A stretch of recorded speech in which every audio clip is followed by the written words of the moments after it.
Party policy کے خلاف vote دینے والے تحریک انصاف کے سینیٹر سیف اللہ ابڑو اور جے یو آئی فے کے سینیٹر احمد خان خلجی میں کئی مشترکات ہیں۔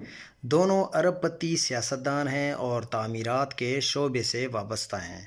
دونوں نے آج ریاست کے وسیع تر قومی مفاد کو سامنے رکھا۔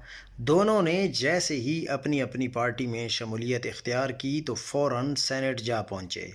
دونوں کی کمپنیاں ان کے والد کے نام پر ہیں۔ قلندر بخش ابڑو کمپنی اور ظاہر خان اینڈ برادرز۔ سندھ اور بلوچستان سے تعلق رکھنے والے دونوں سینیٹرز پنجاب کے کئی شہروں میں بننے والے میٹرو بس پروجیکٹس کے کنٹریکٹرز بھی رہ چکے ہیں۔ جس مجبوری کی سینیٹر سیف اللہ ابڑو بات کر رہے ہیں، ذرائع کے مطابق سیف اللہ ابڑو پر جھوٹے حلف نامے، زرعی زمین چھپانے اور نیب کیسز کے الزامات تھے۔ ان کے خلاف ریفرنس آرٹیکل 63 کے تحت چیئرمین سینٹ یوسف رضا گیلانی نے بھیجا تھا۔ سینیٹر شہادت آوان نے درخواست دی تھی۔ ای سی پی نے سب نظر انداز کر دیا اور سکندر سلطان راجہ نے فیصلہ سناتے ہوئے کیس خارج کر دیا۔